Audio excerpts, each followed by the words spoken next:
Today we are talking about domestic violence, but we're also celebrating the strides we've made as women. There is domestic violence. It's critical, it is huge, and it is something that we have to address. Not just the women, but also generally. There is also children, but today we are also looking at it, being that it's a celebration of womanhood from the point of view of family women. And who to have better than Madame Christine here? She's from the Police Child Family Protection Unit. Many of the crimes that are happening around, or the source of crimes that happen around, start with family issues. When there is no peace at home, then there are issues of crime that comes in. It goes even to health issues. When families are not happy, when there is domestic violence at home, then it leads to health issues. We've seen people going out and people have got infections of HIV and AIDS, STIs. We've seen broken families. We've seen death. Yes, people have died. We've seen people losing limbs. The fight against domestic violence needs multi-sectoral approach. We need the NGOs. We need the government, like the Uganda Police Force, to come in. We need the community, because it does not only affect us, but it is affecting everyone. And the police alone, as the department, may not be in position to fight this problem unless we engage everyone. Apart from creating the department, the Uganda Police Force has gone ahead to recruit and train specialized police officers, like Christine, who is standing in front of you, to handle cases of domestic violence and child abuse. The other thing that Uganda Police Force has done, it has developed a training curriculum on GBV, gender-based violence. Victims, you find that at times victims need a lot of protection. They don't need to go back home where their abuse has occurred. Maybe the husband is an abuser. He cannot go back there. Maybe daddy is the one who is abusing the child. The child cannot go back there. So the challenge we have is that we, the government, we don't really have shelters where we can have temporary protection for the victims of abuse.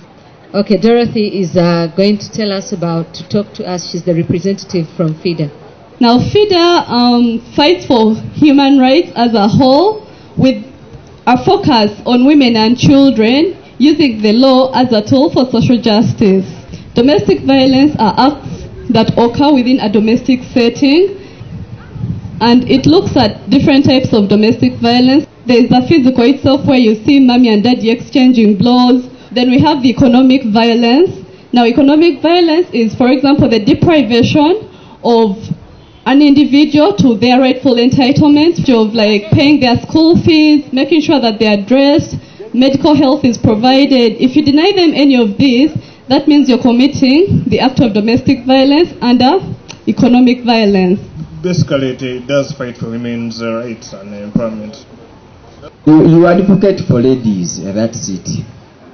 Yes, the reason we do that is because we are a donor-funded organization. Therefore, you find that we are not funded to actually represent men in the courts of law. Have you had some instances where a man runs to FIDA after getting problems with his wife? Very many. I'll assure you, like in 10 cases, about 3 men or 4 will come and say, she has reported me. The reason we deal with issues like bride price is because the nature of domestic violence that Mifumi works around is mostly social-cultural. Bride price, polygamy, early child marriages, that sort of thing. That is our specialty. So when working with our beneficiaries, we work around 3 main areas: protection, prevention, and provision. So we do a lot of protection work through partnership work with the police. We do a lot of the prevention work through campaigns, a lot of information and campaigns to prevent domestic violence. And then the provision is through the provision of legal aid services. Some things are so heartbreaking, very, very heartbreaking to find we are trading our own souls, we are trading our own blood. Why am I saying this? the police officer there, she stood up and told us about how our fellow Ugandans, our sisters are being sold off out there, harassed, they're helpless, they're vulnerable, and they have nothing to do about this. And I think prevention is better than cure. I would thank God if there would be many girls camping here to hear this. About awareness, because right now we are talking about violence, but for me it's why don't we prevent it? Why don't we work on something before it escalates?